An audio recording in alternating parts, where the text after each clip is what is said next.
I am looking at my wedding ring right now. It's a flawless 2-carat princess cut on a platinum band. My husband Mark picked it out. It's practical, expensive, and perfectly safe, just like him. And every time it catches the light I feel physically sick. Not out of guilt, which is the truly terrifying part, but because it reminds me of the lie I'm living. It happened on my hen do in Newcastle. Sarah, my maid of honor, had arranged the absolute works. The matching pink bride squad sashes, the flashing L-plates, the endless, sickening trays of multicolored shots. We were loud, we were drunk, and we were untouchable.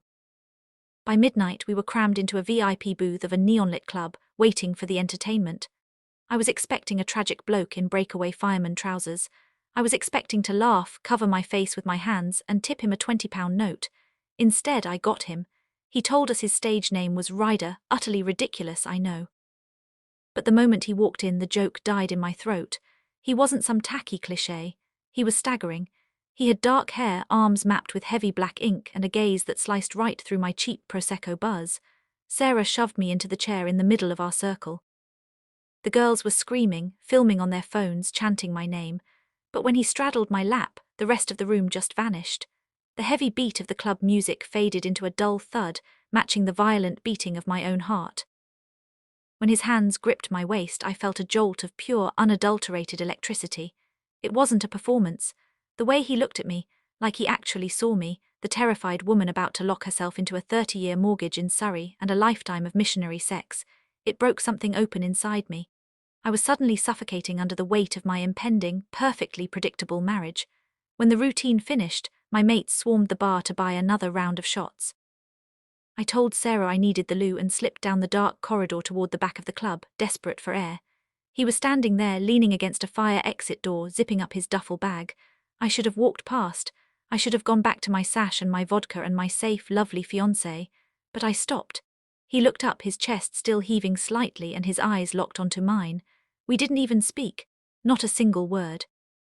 He just reached out, grabbed my wrist and pulled me backward through the heavy fire doors and out into the cold, damp alleyway.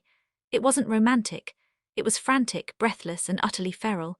I backed him up against the brick wall, tangling my hands in his hair, tearing at his shirt. In the freezing Newcastle rain, amidst the smell of stale beer and cheap cologne, I threw away 5 years of loyalty to Mark. I didn't think about the bespoke ivory dress hanging on my wardrobe door. I didn't think about the seating chart or the bespoke floral arrangements. For 10 minutes I was completely consumed. I gave myself over to a total stranger, desperate to feel utterly, terrifyingly alive before I locked myself away in the suburbs forever. When it was over, I smoothed down my dress, walked back inside, fixed my lipstick in the mirrored bathroom, and drank a tequila slammer with Sarah like nothing had happened. 2 weeks later, I walked down the aisle in white. I looked into Mark's kind, tear-filled eyes and I said, "I do." My mother cried. Mark's parents beamed. I smiled for the cameras. Everyone tells me how lucky I am. They tell me I have the perfect marriage. But every night when Mark kisses my forehead, turns out the bedside lamp and rolls over to go to sleep, I lie awake in the dark. I close my eyes and I'm right back in that freezing alleyway, wishing to God I had the guts to burn my whole perfect life to the ground.